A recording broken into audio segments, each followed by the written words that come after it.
Shalom, perkenalkan nama saya Satya Tamarotapea dengan NIM 012021-023 Prodi D3 Keperawatan Mahasiswa Stike Santa Elizabeth Medan.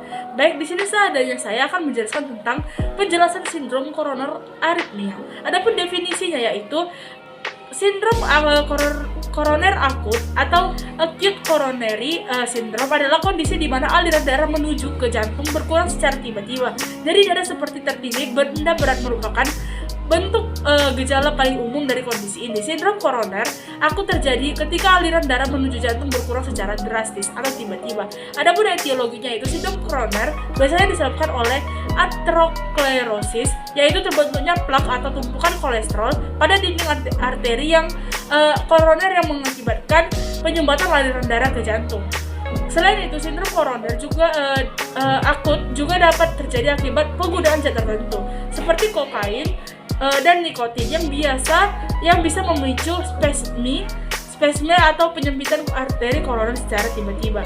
Beberapa faktor yang menyebabkan sindrom koroner akut antara lain, yang pertama adalah memasuki usia tua, yang kedua adalah menderita tekanan darah tinggi dan kolesterol tinggi, yang ketiga adalah memiliki berat badan berlebihan atau menderita obesitas, yang keempat adalah memiliki keluarga dengan riwayat penyakit jantung atau stroke, yang kelima adalah kurang olahraga atau aktivitas fisik, yang keenam adalah menderita diabetes, yang ketujuh adalah merokok atau menyalahgunakan obat-obat terlarang.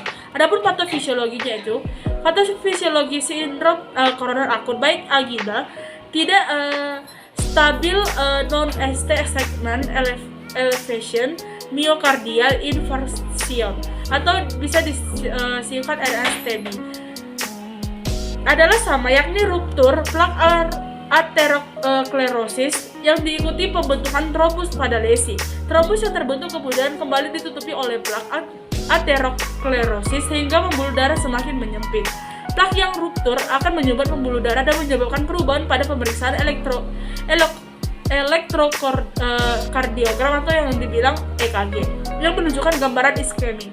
Bila iskemi berlanjut, nekrosis dapat terjadi pada otot miokardium yang ditandai dengan peningkatan level enzim jantung. Adapun manifestasi klinisnya yaitu gejala paling umum sindrom koroner akut adalah nyeri dada yang sangat mengganggu. Nyeri bisa terasa seperti tertindih benda berat atau rasa tidak nyaman yang tidak bisa dijelaskan lokasinya. Terkadang rasa bisa menjalar sehingga ke rahang dan lengan.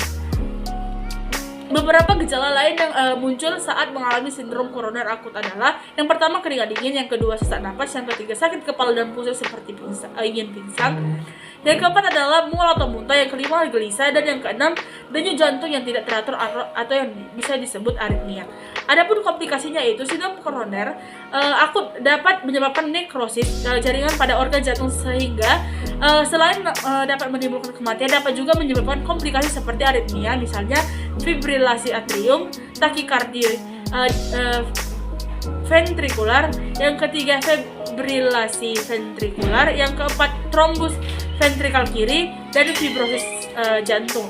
Baik, sekian hasil dari penjelasan saya tentang